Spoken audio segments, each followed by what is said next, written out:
मेरा नज़रिया एक हिंदुस्तानी होने के नाते कि हिंदुस्तानियों को बंटना नहीं चाहिए। सब हिंदुस्तानी एक ही तो रिश्ता है हमारा। देश के अंदर सब भाई हैं, हम लोग मिलजुल करके रहे हैं, तो यही तो रिश्ता है, इसमें बंटना बिल्कुल नहीं चाहिए। मैं इस बात से सहमत हूँ, लेकिन जिस परिप्रेक्ष्य में ये बोला जा रहा है वो बहुत ख़राब है। किसी योगी से इस तरह की उम्मीद नहीं की जाती।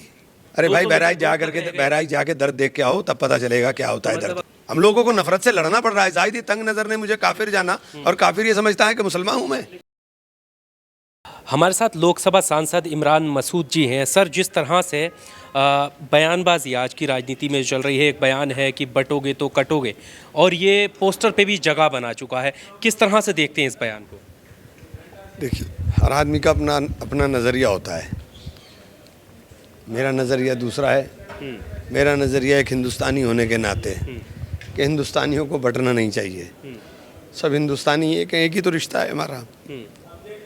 देश के अंदर सब भाई हैं, हम लोग मिलजुल करके रहे हैं, तो यही तो रिश्ता है, इसमें बंटना बिल्कुल नहीं चाहिए। मैं इस बात से सहमत हूँ, लेकिन जिस परिप्रेक्ष्य में ये बोला जा रहा है वो बहुत ख़राब है। किस परिप्रेक्ष्य में बोला जा रहा है? किस तरह का मैसेज या संदेश जनता को? देखिए, जिस परिप्रेक्ष्य में बोला जा गया है उस तरीके को मैं सही नहीं मानता, लेकिन बटेंगे तो कट। और अव्वल बात तो इस तरह की बातें होनी नहीं चाहिए थी।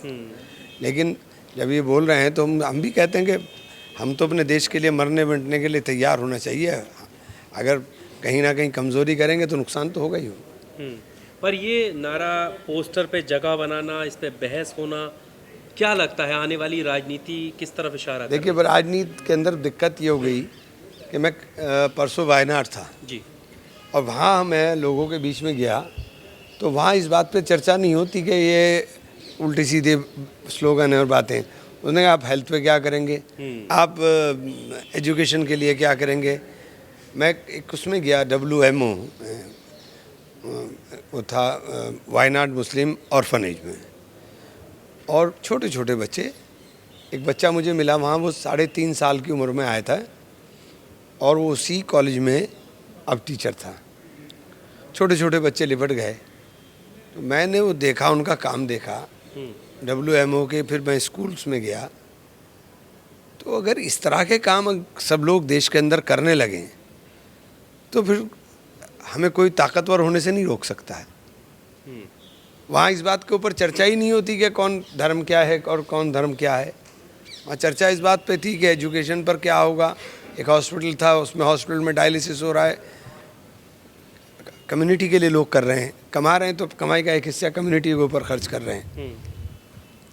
तो नॉर्थ इंडिया का जो मामला है, नॉर्थ इंडिया में वायनाड को मैंने भी कवर किया, केरला को करीब से देखा है। वहाँ डस्ट मुद्दा होता है, पॉल्यूशन मुद्दा होता है, कितनी धूल उड़ेगी ये मुद्दा होता है, और यहाँ मुद्दा बिल्कुल उलट है, हिंदू मुसलमान बटोगे। देखिए, वहाँ मुद्दा सही कहा आपने।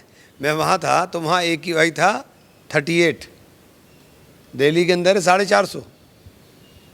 तो जहाँ सांस लेना भी दूभर हो रहा है। ये सब चीज़ें देश के अंदर नफरत से, देखिए हमारे नेता राहुल गांधी बार बार बोलते हैं कि नफरत से नहीं चलेगा देश, तो मोहब्बत से ही चलेगा। पर महाराष्ट्र के अंदर हमने एक बयान देखा, मोहब्बत की दुकान है, उसमें जो है भी मुसलमानों की मस्जिदों पे हमले होते हैं, आपकी मोहब्बत की दुकान पे भी आरोप लगता है, सवाल उठते हैं। देखिए, आप ये जो आपने तंज किया, जहाँ की आप बात कर रहे हैं वहाँ तमाम कोशिशों के बावजूद कुछ नहीं हुआ। इसके लिए क्या कांग्रेस को मुबारकबाद नहीं देंगे? क्या नहीं हुआ? सब कुछ हुआ। हिमाचल में इतनी बड़ी बड़ी रैलियां निकली, सड़कों पर लोग आए। अरे भाई, बहराइच जाके दर्द देख के आओ, तब पता चलेगा क्या होता है दर्द। अगर कम दर्द है हाँ, तो तो आप देख के आओ। रोका है ना सरकार ने, उसके लिए तारीफ नहीं करोगे। यही तो दिक्कत है कि आप कोई अगर काम अच्छा कर रहा है तो कम से कम उसे अच्छा काम को भी कह दो कि उसने नफरत को रोकने का काम कर दिया।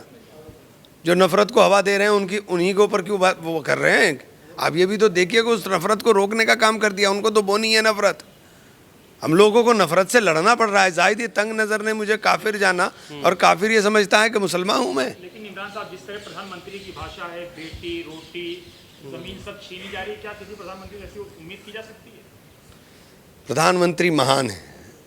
इस देश को इतना यशस्वी प्रधानमंत्री मिला है, ये सौभाग्य है हमारा। कैसे यशस्वी प्रधानमंत्री जी के साथ हमें काम करने का मौका मिल रहा है। अभी महाराष्ट्र में योगी आदित्यनाथ अपनी सरकार की, उत्तर प्रदेश सरकार की कामयाबियां गिनवा रहे थे। कह रहे थे कि अब मस्जिदों से 5 टाइम की चीख चिल्लाहट नहीं होती है, सड़क पर कोई नमाज नहीं पढ़ता है। ये उपलब्धि के तौर में गिनवाई जा रही थी। कैसे देखते हैं? अब छोड़िए इन बातों को।